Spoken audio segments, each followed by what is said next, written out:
Hi there, Sandy Freshy here, back with another video.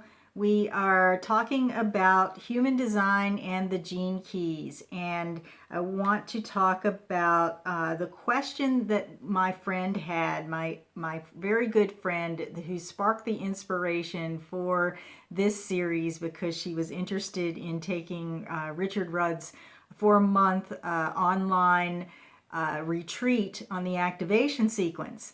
So she had these questions, and if you haven't watched the first video, that's where I give you the background on this series. But today we're going to talk about the question that she had about whether or not you need to know human design in order to go into the gene keys. So she just asked me, do I have to know human design to do the gene keys? Do I have to, is it a prerequisite? And I know that other people do have that question, and the short answer on that is no.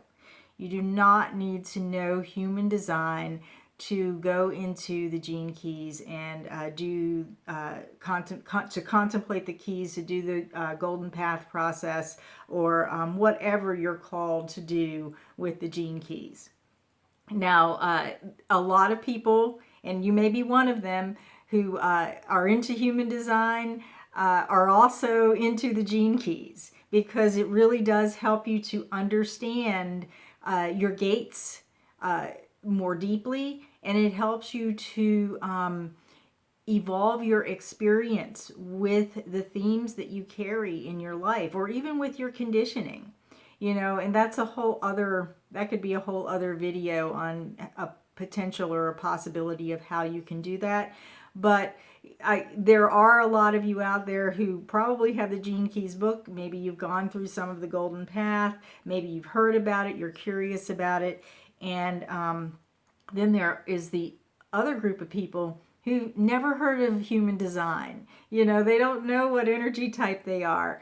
And they go through the gene keys, or they follow their inspiration to enter into the gene keys in whatever way that they are guided to do that, or in whatever way they're inspired to do that. And it helps them to really ground their understanding of who they are. And in a certain way, it helps them with their deconditioning process. So, the last video that I did about the difference between human design and the gene keys can kind of give you an idea or a window into how that process happens through the gene keys. But just know that even though they're related, because both of them incorporate the 64 hexagrams of the I Ching, and the understanding that those 64 hexagrams are related to, or are an expression of, or an understanding of the 64 codons of human DNA. There are also very different processes for coming into a deeper awakening of your own self and your potentials. So if you haven't started the gene keys, or if you haven't started human design and you're guided toward the gene keys, or you feel inspired to check it out, go ahead and do that. If you know human design already, you're familiar with your chart, it's only going to enhance your journey with the gene keys. So wherever you start is okay. However you start is okay. However you awaken is the way that you are meant to awaken to those higher aspects of yourself. So don't hold yourself back because you think you need to have a human design reading, and don't think you've got to have one thing in place before the other. I will, however, caution you to not bite off too much. And one of Richard's videos, in one of his videos, he talks about how, if you're into one of these systems, stick with one of the system that you're in for a while before you hop into the other system. So, if you're watching this and you're feeling that bright, shiny object syndrome come over you, like, ooh, I've got to check that out. That may be a clue to you to use your strategy and authority to really tease out and understand whether or not it's appropriate for you or supportive for you to go into a second system that you might not be into already.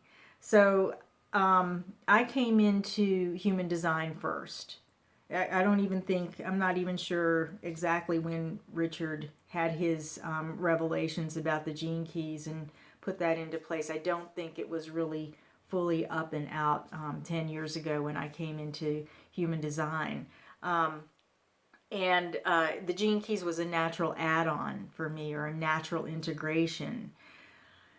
You may resonate with one or the other, and whichever one you resonate with is perfectly okay.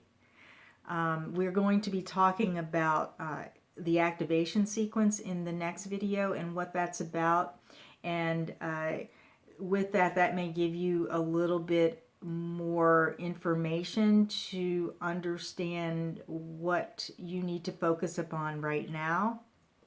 But I will say, with if you are into your human design chart, go ahead and get really comfortable with your strategy and authority before you hop off and do anything else. Get that foundation if you're already there before you hop off and try to understand your potentials through the gene keys. It would just help you to ground a lot more of the mechanics of how your energy works before you move into evolving. But if you come into the gene keys first, if you've tuned into this video because you heard about the gene keys and you never heard about human design, if this is what you resonate with, go for it. Because you will end up at the same